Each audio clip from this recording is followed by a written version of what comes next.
la grabación. Sí, muy buenas noches, estimados estudiantes. Y a manera de que vayan agregándose al grupo sus compañeros, porque es un momento solamente 4, rápidamente vamos a hacer una introducción, un repaso de la tipología de mercados. Cuando hablamos de tipología de mercados, estamos hablando del tipo de mercados. Y esto es muy importante, ¿no? Para nosotros que estamos estudiando el mercado, justamente tener claro conocimiento del tipo de mercado en el que nos estamos enfrascando. Pero atención, hay otra tipología de mercado también que hemos estudiado, sí, en la parte correspondiente a la parte teórica, ¿no? De lo que es la demanda, de lo que es de qué es la oferta. Hemos hecho bastante teoría, hemos teorizado para que tengan un buen asentamiento, un buen conocimiento del área que nos estamos introduciendo. Miren, es una situación muy especial, muy particular en la que estamos estudiando, porque en definitiva, o sea, el ingeniero de sistemas en su formación hasta este momento, ustedes no han tenido un acercamiento con algunas asignaturas financiero-económicas que les permiten entrar al mundo de los negocios. Y finalmente, en la vida profesional es la vida de los negocios, ¿no? A no ser que alguno de ustedes esté pensando seriamente seguir la docencia universitaria hasta el fin de los días, como algunos viejos colegas que tengo en otras universidades, que no han hecho nada más que ser docentes toda su vida, ¿no? O sea, es una práctica. Desde que eran estudiantes, han concluido, eran buenos estudiantes y se han dedicado a la docencia universitaria, y ahí se quedaron, ¿no? Por 20, 30 años ahí detenidos en la historia, ¿sí? Habiendo otros nichos de mercado que explorar. Bueno, o sea como fuere, el caso es de que están recibiendo ustedes conocimientos y el desarrollo de algunas habilidades para comprender qué es el mercado. ¿Qué fuerzas se desarrollan en el mercado? La demanda y la oferta. ¿Cómo se proyecta, cómo la oferta, cómo se puede estudiar? La oferta, digo la demanda y la función demanda. Nosotros hemos estudiado la función demanda, ¿sí? La hemos interpretado en un eje de coordenadas geográficas, representando la demanda per cápita y el precio o el ingreso, ¿cierto? Y eso va variando en los dos casos. Algunas veces se presenta la demanda per cápita en el eje de las abscisas, como es el caso de la demanda versus precio, o al revés, ¿no? La demanda se presenta en el eje de las ordenadas y la demanda per cápita, y el ingreso se representa en el eje de las abscisas. Las dos características tienen su propia evaluación, como habíamos visto. Lo cierto es de que, como está variando en función de la demanda per cápita, está variando en función del ingreso o del precio, tienen un tratamiento especial. Y ese tratamiento está en función de la concepción de que la cantidad económica de pedido es igual a la constante de suavización K, que habíamos llamado, multiplicado por P o I, elevado a una elasticidad. Esa elasticidad puede ser elasticidad demanda-precio o elasticidad demanda-ingreso. Hoy, al finalizar la clase, yo creo que vamos a tener tiempo suficiente para ver cómo se combinan estas dos variables, el precio y el ingreso, en función de la demanda per cápita, ¿sí? Que evidentemente pasa. Y después habíamos hecho algo de teorización, ¿sí? Acerca del empleo de los métodos, ¿sí? Que se van a utilizar. Y nos habíamos enfrascado posteriormente en el estudio de la tipología de mercado, que es lo que están viendo ustedes en la pantalla. Entonces, bajo este concepto de tipología de mercados, porque hay otros mercados, el monopólico, monopsonio, oligomosodio, oligopolio, etcétera, etcétera, que los habíamos definido, pero esa es la forma en la que funcionan, ¿sí? Nosotros vamos a suponer, casi en todas las proyecciones que hagamos, de que nos encontramos frente a un mercado, ¿sí? Donde hay muchos competidores y hay varios oferentes. Entonces, para determinar que tanto el precio como el punto de equilibrio. Bien, entonces veamos estos elementos, ¿no?, que habíamos visto rápidamente. El mercado proveedor, ¿sí?, son aquellas características del mercado que nos van a entregar como planta, ¿sí?, o como oficina, nos van a entregar cierto tipo de materias primas o de insumos. En el caso nuestro, nosotros tenemos un insumo que es importante, no es materia prima, es el insumo, que es la electricidad. Sin la electricidad que tenga ciertas características como tensión, frecuencia, intensidad, que no se vaya la energía eléctrica, la probabilidad de que se vaya la energía eléctrica está en el orden del 1% o algo así. Entonces, son algunas características del mercado proveedor. De esto hemos hablado lo suficiente, les he dado un ejemplo con el caso de la quinoa, donde parece que hubieran muchos proveedores, pero resulta que estos proveedores tienen ciertas características, van conformando asociaciones o definitivamente son exportadores y tienen ya charladas con las plantas beneficiadoras de quinoa, o en el caso de la uva, donde pareciera que existe mucha uva, pero resulta de que hay pocos compradores. Es un mercado oligomonosodio, ¿no? Bien. El mercado competidor, sí, también habíamos dicho que es muy importante estudiarlo, porque se trata de conocer las características de la competencia en precios, en calidades, en estructura, cómo se mueven, cómo distribuyen, es decir, todas las características de ese mercado competidor, porque necesitamos, al igual que en el anterior tipo de mercado, toda esta información para poder comparar, sí, con lo que tenemos que hacer. El mercado proveedor tal vez nos indique que existe solamente una fracción nada más del total de la producción que podríamos utilizar para una planta de producción. El mercado competidor nos indicará cuántas plantas beneficiadoras de quinoa, si vale el ejemplo, existen en la región de Potosí, Oruro y La Paz, que van a hacernos competencia, ¿no?, en este tipo de trabajo. Y finalmente el mercado distribuidor, que les dije que todo producto tiene canales de distribución que muchas veces son diferentes o particulares, y me acuerdo haberles explicado a ustedes, estimados estudiantes, el funcionamiento del mercado de los medicamentos, ¿cierto? O el mercado de las armas también, que tienen características y distribución diferentes. No es una cosa, y hay que estudiar y hay que conocer cómo se distribuyen. Es decir, si alguien quiere conocer la producción de sándwiches, por ejemplo, tenemos que ver, o sea, qué empresas producen hamburguesas, algo así, ¿no? Y cuánto cuestan, dónde venden, cómo son sus locales, por qué la gente prefiere gastar una hamburguesa Burger King que vale 39 bolivianos, ¿sí? Si puede obtener el mismo tipo de satisfacción con una hamburguesa de 12 bolivianos, con mejor estilo, más agradable, etcétera, pero prefieren gastar 39 bolivianos. Hay que ver cómo es el mercado, cómo llega, ¿no? Cómo se distribuye, cómo llega al consumidor final, a qué precio, características del lugar donde venden, etcétera, ¿no?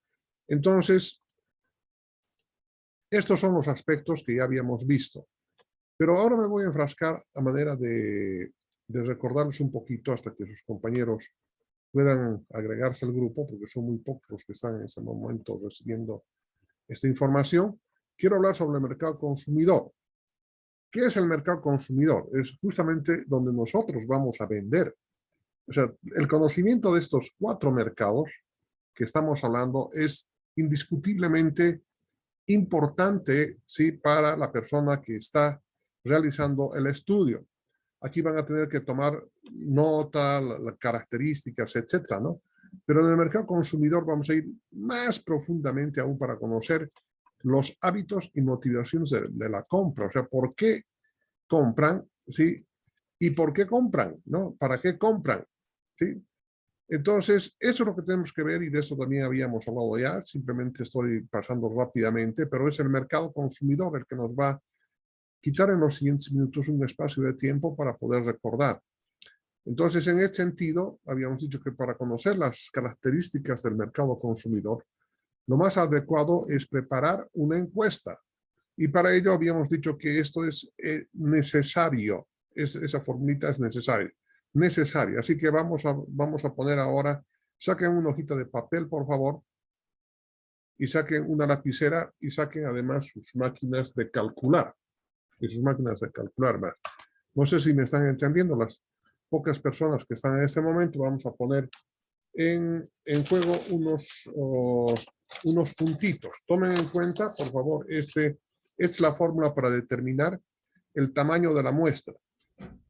Entonces, para nosotros, n, ¿sí? Que sea el número de familias que existen en la ciudad del Alto. No me acuerdo son cerca de 195,000. Aquí es 943,000 habitantes en la ciudad del Alto para el 2020. La tasa de crecimiento de la ciudad del Alto es del 5%.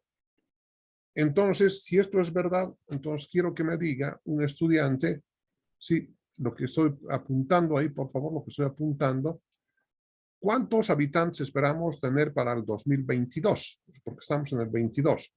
Este dato es para el 20, entonces del 20 al 21, del 21 al 22. ¿Cuántos habitantes esperamos para este año? A ver, por favor, si alguien pudiera obtener ese dato, lo voy a considerar y por supuesto que le voy a aumentar un punto. En este momento, antes de aplicar esta fórmula, quiero que obtengamos, sí, el número de habitantes que tiene la ciudad del Alto, según el Instituto Nacional de Estadística, antes del censo o para el censo de población y vivienda de noviembre. La tasa de crecimiento poblacional es igual al 5%.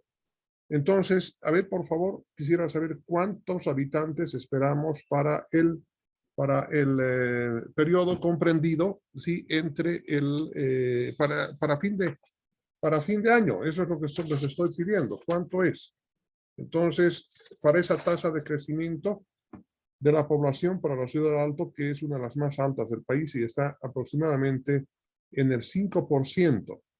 Entonces, yo necesito saber cuántos habitantes hay para el 2022. ¿Cuántos habitantes? ¿Será posible que puedan obtener esa información? Adelante.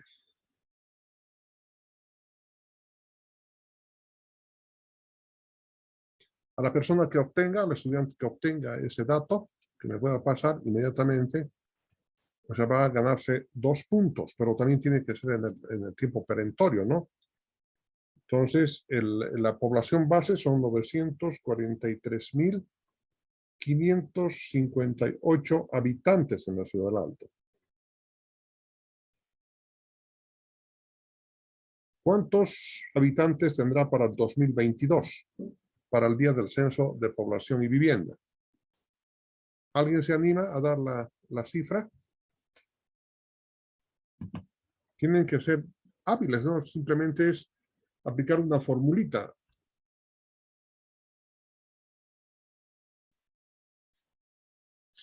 ¿Alguien lo hizo?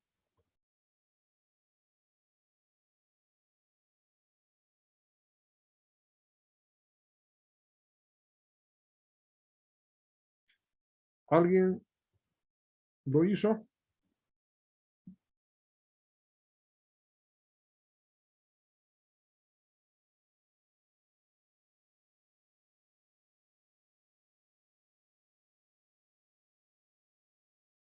Pues que no están todavía enchufados a la asignatura. A ver, vean, les voy a mandar una fotografía y me indican si es correcto o no.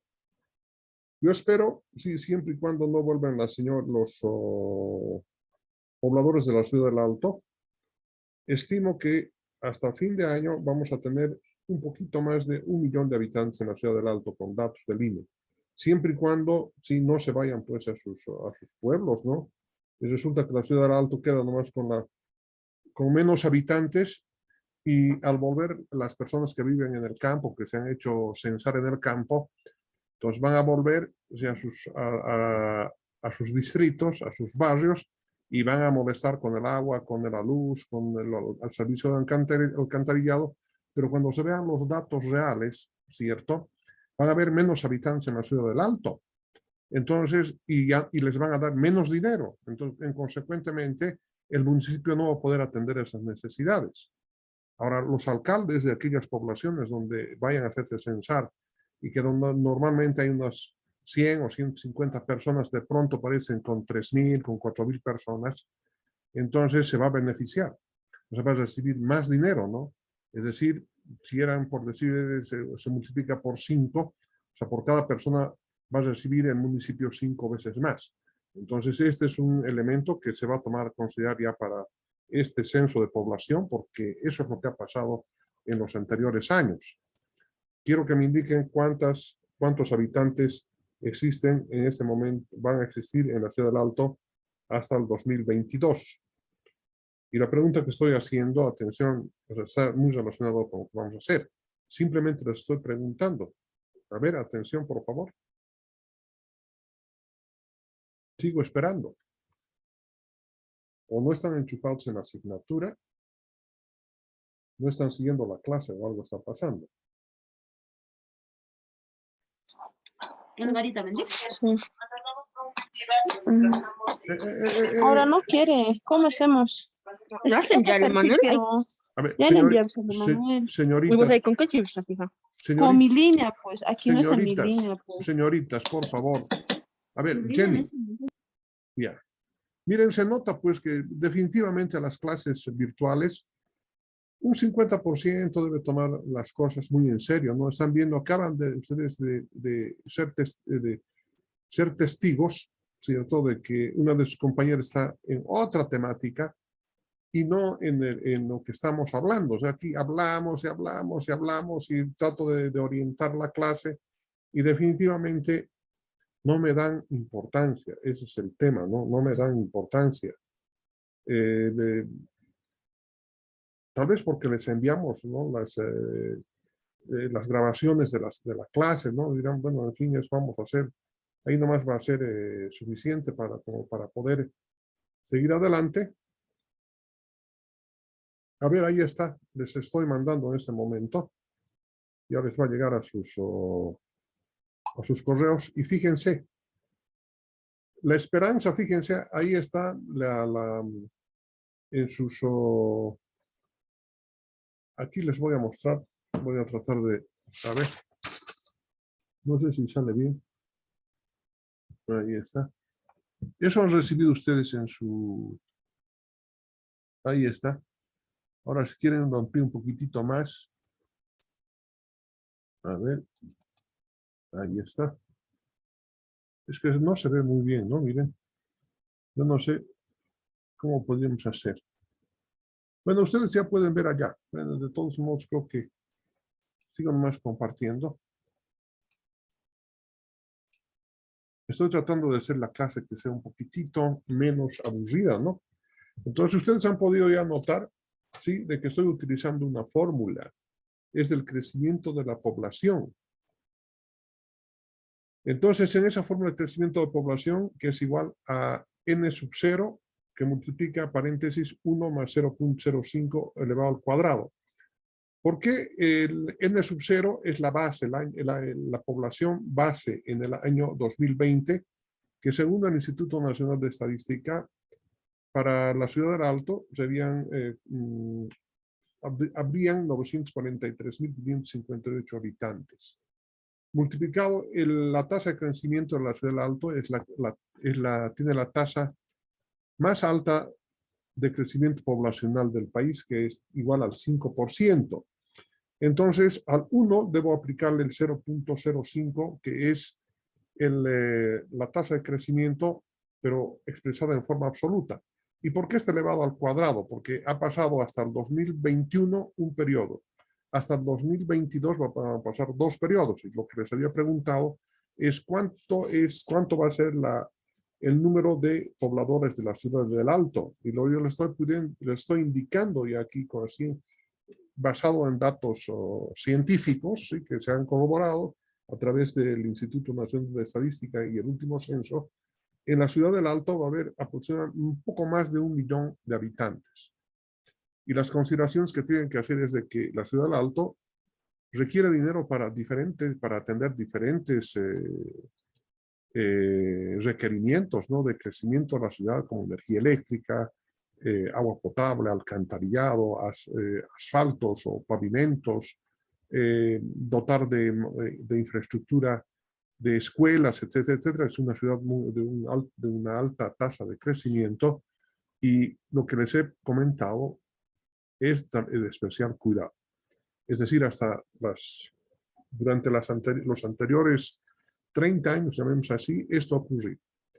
Entonces, esto también lo que ocurrió en la ciudad de Potosí. Hay zonas, ¿sí?, en la ciudad, en los cinturones de pobreza, que no sé hasta qué punto será pobreza, yo diría, en los cinturones de riqueza, ¿no?, de los nuevos ricos en la ciudad de Potosí se han establecido los cordones, por supuesto también hay pobreza. Resulta que en el último censo, en Villa Copacabana, habían aproximadamente unas 6.000 familias, es lo que se había pronosticado. Pero resulta que cuando hubo el censo de población y vivienda, resulta que en ese barrio no había más que cerca de 1.000 personas, o sea, 7 veces menos. ¿Dónde se habían ido? Se habían vuelto a sus poblaciones, ¿no? Así, bajo el indicativo por parte del alcalde, autoridades regionales o autoridades tradicionales, ¿no? Tienen un nombrecito especial, autoridades autóctonas, originarias, autoridades originarias. Entonces se fueron a sus poblaciones.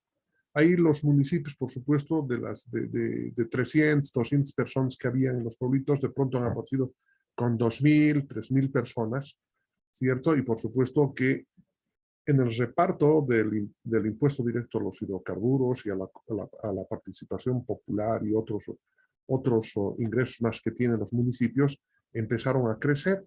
Pero resulta que ese barrio que les estoy comentando en la ciudad de Potosí, entonces han empezado a hacer requerimientos, ¿no? Y que querían asfalto, que querían alcantarillado y que están en todo el derecho de solicitar. Pero cuando sabían las estadísticas, ¿cierto? Entonces ese barrio tenía 500 habitantes, 1.000 habitantes. Entonces por coparticipación que se distribuye a través de los distritos, le correspondía una suma ínfima. Es decir, aquí tienen ustedes 1.000 habitantes, pero no, somos más. Pero no aparecían los más. Entonces, esta es la misma dificultad que ha pasado en la ciudad del Alto y que les estoy poniendo antecedentes, porque ahora, sí, para la distribución en los distritos, sí, va a estar en función del número de habitantes. Ya no va a estar en función de toda la ciudad y de presiones y que marchas y salir a protestar, inmolarse, tomar las EPIs, quemar las EPIs, incendiar las alcaldías. Ya no va a valer. Definitivamente, el distrito 15 de la ciudad del Alto, para darles un ejemplo, según el censo de población y vivienda del 2022, va a tener 5.000 habitantes. Muy bien, se le va a dar 5.000 habitantes, aunque en la verdad que durante ya en la vida real, sí, no son 1.000 habitantes, son 20.000 habitantes. ¿Dónde se han ido? Se han ido a Patacamaya, Sica, se han ido al Trópico de La Paz, etcétera, etcétera, para que mejore el ingreso de esos municipios. Pero llegado el momento, no sé, cuando se haga el reparto y cuando vengan el informe, ¿sí?, de las estadísticas, bueno, el distrito 15 tiene 1.000 habitantes, aunque tenga 7.000, van a tener nomás que aguantarse, porque así nomás va a ser la repartición de los exiguos recursos que tiene el país. Entonces, es una circunstancia, manera de adornar. Muy bien, ahora como ya sabemos que el número de habitantes, anoten por favor, el número de habitantes para el 2022 en la ciudad del Alto va a ser 1.040.273 habitantes. Muy bien, ahora, esto tomen en cuenta por favor, dice que hay un promedio de 4 habitantes por familia. ¿Cuántas familias habrán entonces en el Alto? ¿Cuántas familias habrán en el Alto? Entonces hay que dividir 1.040.273 habitantes y tengo que dividir entre 4 habitantes por familia, Ustedes verán que habitante con habitante se va y el número de familias en la ciudad del Alto para el censo de este año de población y vivienda, por supuesto que van a haber algunas pequeñas variacioncitas, pero ¿cuántas familias deberían haber? Si alguien me indica, por favor, ¿cuántas familias deberían haber en la ciudad del Alto? ¿Cuántas familias deberían haber en la ciudad del Alto? ¿Alguien puede responder, por favor? Nadie Más o está. menos unas 260.000 familias, Inge. Correcto. ¿Su nombre, por favor? Juan Santos, Inge. Santos. Sí, Juan Santos. Juan Gilbert Santos, ¿no? Muy bien, señor Santos. Se acaba de ganar un punto, ¿sí? Y esa es la verdad. Aquí está, ahí está el resultado, ¿no? Pues no sé si pueden ver, alcanzan a ver, no puedo separar mucho, pero ahí está. Hay que dividir 1.040.270 entre 4 habitantes por familia. Entonces, habitantes con habitantes se simplifican y familia pasa a ser el apellido del numerador. Y como había indicado el estudiante, son 260.068 familias que van a existir en la ciudad del Alto al finalizar esta gestión y en el censo de noviembre de presente año. Muy bien. Con esa información entonces, y ahora veamos cuántas encuestas deberíamos fabricar en aplicación de esta formulita, ¿sí? Que no nos deja dormir y que me gustaría mucho que ustedes la vuelvan a anotar, porque la vamos a operacionalizar hoy en la tarde. Dice que N, el N minúscula, esta N minúscula que ven acá, es el tamaño de la muestra. ¿Por qué se toma una muestra? Porque así dice la estadística, ¿no? Entonces, no podemos hacer censos. Los censos cuestan mucho dinero. El censo de este año le va a costar al Estado Nacional 85 millones de bolivianos. Entonces, imagínense ustedes querer hacer un censo para obtener información para un determinado producto en un determinado mercado. Y si queremos preguntar a todos, cuesta una barbaridad de plata. Por lo tanto, tenemos que extraer un pedacito, una muestra del total de la población. Y esta es la fórmula que no es la única por si acaso, pero es la que más me gusta porque tiene una fundamentación en la función de distribución binomial, ¿sí? Y a partir de esa distribución de probabilidades es de que se logra obtener.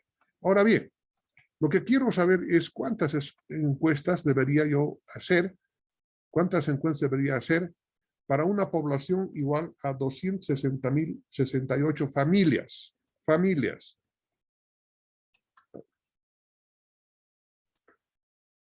Ya tienen el número, 260.068 familias.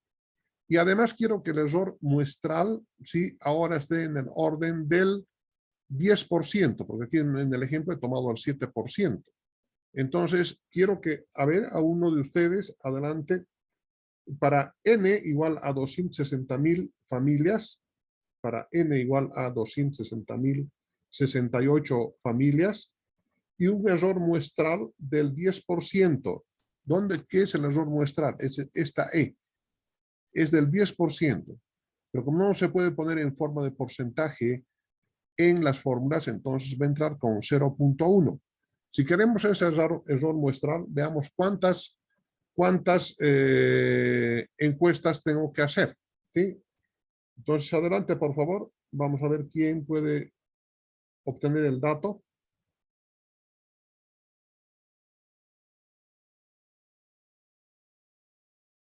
¿Cuánto es el error, Inge? 10%, 10%, 0.10.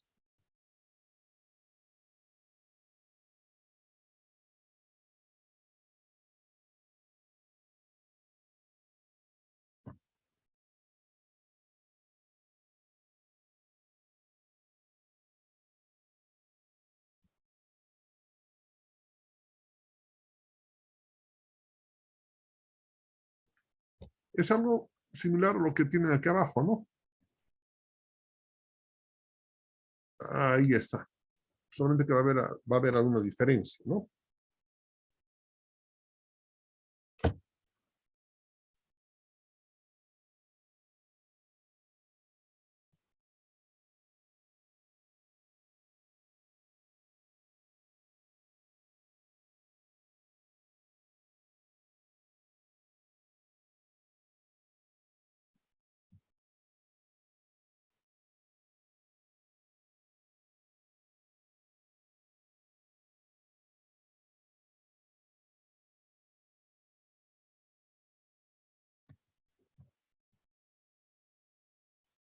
¿Cuánto obtuvieron?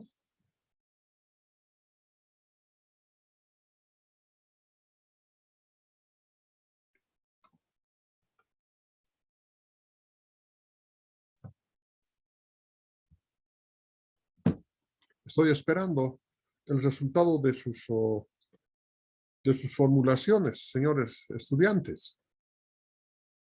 Es un problema realmente la educación virtual. Tiene serias dificultades, ¿no? Sobre todo que hay estudiantes que encienden, se conectan y se van, ¿no? Y fíjense, estas pequeñas cosas que les estoy comentando no las hacen, siendo tan elementales, ¿no? Hasta chicos de la escuela podrían resolver cosas tan simples. Pero no tienen una máquina de calcular, no entiendo. Como dice don Edo Morales. La verdad es que no entiendo, no comprendo. Dice, no, y lo mismo les digo, ¿qué es lo que está pasando? No entiendo, no comprendo. Bien, como no están respondiendo, entonces aquí les mando.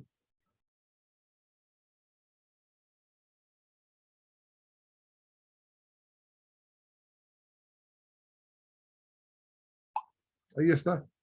Ustedes habrán podido, ahí acaban de recibir, sí, en el grupo, en el WhatsApp, que el número de encuestas, sí, va a ser igual a 67. Ese 22 ya no tiene ningún interés, por supuesto, porque no puedo hacer un quinto de encuesta, no tiene sentido. Entonces, fíjense, se obtienen 67 encuestas. He cambiado este valor. En vez de 235.890, hemos calculado que el número de familias para el 2022 va a ser igual a 260.068. Y el otro dato, bueno, este dato se repite acá y el dato que hemos cambiado es este de acá. En vez de poner 0.07, hemos puesto 0.1, que corresponde al 10%. De esa manera se pueden obtener el número de encuestas, ¿sí?, que se tienen que realizar de una manera científica, porque esta fórmula ha sido deducida a través de la aplicación de la función de distribución de probabilidades que se denomina binomial y que, si ustedes necesitan, por supuesto que les puedo compartir la deducción. Pero ahí está la fórmula. Y ahora quiero que vean esta fórmula, porque esto ya hemos hecho, ¿no? Simplemente a manera de recordarles. En primer lugar, cuando el error muestral, ¿sí?, sea 0%, entonces, ¿qué pasa con este término? Se simplifica todo el segundo término, que la suma, si es 0%, entonces 0 elevado al 0 es 0. Por n es 0. 0 entre cualquier número es 0. Por lo tanto, todo este término se convierte en 0. Y solamente queda 164 por n sobre 164 al cuadrado. Como ustedes verán, 1.64 elevado al cuadrado con 1.64 elevado al cuadrado se simplifican. Por lo tanto, el número de encuestas que tendría que hacer es igual al número a la población. Entonces, mientras el error muestral sea más pequeño, el número de encuestas va a ser mayor. Entonces, tomar un 7%, un 10%, ¿sí?, para realizar los estudios de mercado, evidentemente pues, pueden tomar entre 7 como error muestral. Bien. Miren qué cosa más elemental. Esto, lo importante, sí, es saber qué es lo que, a quién estoy haciendo, porque en este caso, fíjense, he hecho una encuesta dirigida a todas las familias de la Ciudad del Alto, pero podrían haber encuestas dirigidas solamente a varones, ¿sí?, de 18 años hasta los 50 años. Podría haber encuestas a las mujeres, podría haber encuestas al número de establecimientos escolares que hay en la Ciudad del Alto. Todo depende qué se está buscando con el estudio de mercado para poder determinar si el tamaño de la muestra. Ahí tienen ustedes la Ciudad del Alto, miren, ahí está el Huayna Potosí al fondo. Miren que es extensa realmente la Ciudad del Alto, y eso que me imagino que estamos viendo una cuarta parte de la Ciudad del Alto, y eso inclusive un poco menos, ¿verdad? Es un poquitito lo que estamos observando. Bien. Ahí tienen ustedes la determinación del número de encuestas, que ya la hemos hecho. Espero que las recuerden. Y estas son otras acciones que debemos hacer y que ya las hemos hablado. La preparación del cuestionario, ¿sí? Y además aquí algunas recomendaciones que dan es de que tenemos que hacer en una sola vez, pero para que en cumplimiento de la única ley que tiene la ciencia de la administración en vigencia, ¿sí?